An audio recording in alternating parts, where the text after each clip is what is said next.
Assalamu alaikum wa rahmatullahi wa barakatuhu. Dear listeners, welcome to Little Hearts Big Iman, a journey through Ramadan with your favorite characters from Iman Phonics.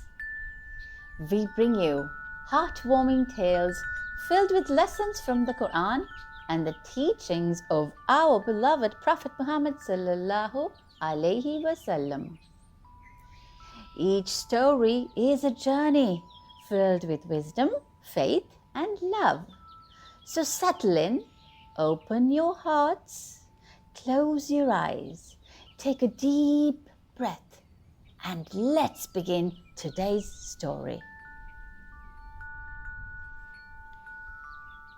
The special Iftar guest.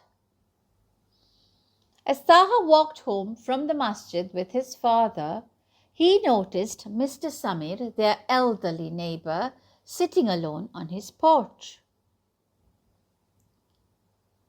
The old man sat hunched over, his hands wrapped around a handkerchief. He always seemed quiet and distant, but today there was something even lonelier in his eyes. "Baba," Taha whispered, tugging at his father's sleeve.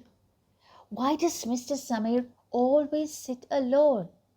Doesn't he have anyone to share iftar with?"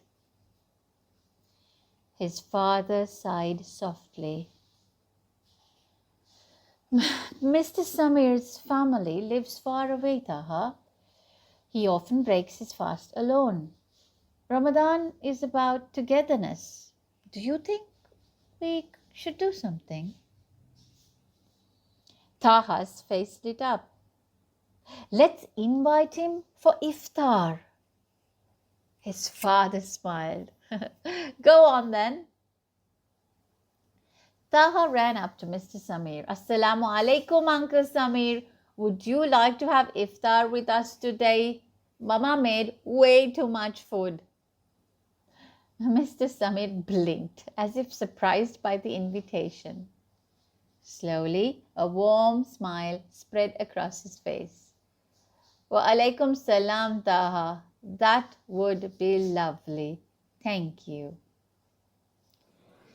That evening, the dinner table buzzed with excitement. Mr. Samir sat at the head of the table, surrounded by Taha's family, his face brighter than Taha had ever seen.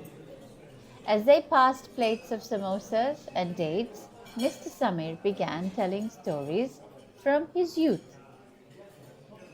"Did you know," he said, "that when I was your age, Taha, I once built a go-kart from scratch?" Taha's jaw dropped. "No way! You can build stuff?" Mr. Samir chuckled. "I was an engineer before I retired. Built bridges, towers, all kinds of things." Taha's eyes sparkled with curiosity. "That's so cool." As the evening went on, Mr. Samir reached into his coat pocket and pulled out a small folded piece of paper. "I was going to throw this away today, but maybe it's meant for someone else." He slipped the paper towards Taha. Taha unfolded it carefully. It was a hand-drawn blueprint of a birdhouse. "I was working on this before Ramadan started," Mr. Samir said. "Thought it'll be too lonely building it by myself."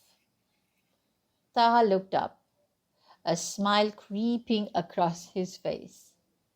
"We could build it together, Uncle Samir." Mr. Samir's eyes glistened. "I'd like that, Taha."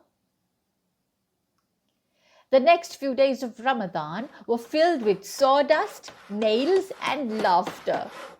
Taha and Mr. Samir worked side by side, building the birdhouse. The neighbors noticed too. Kids joined in, helping to paint it in bright colors. What started as one simple act of kindness grew into a neighborhood tradition. On Eid day, the finished birdhouse stood proudly in Mr. Samir's garden, a symbol of newfound friendship. Taha, Mr. Samir said as he admired their work. You didn't just invite me for iftar, you brought me back into this community, boy. Taha smiled. And you taught me that kindness builds more than friendship.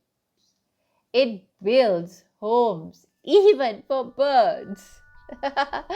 They both laughed as a small sparrow landed on the birdhouse's ledge, chirping cheerfully. Alhamdulillah, I hope you enjoyed today's story.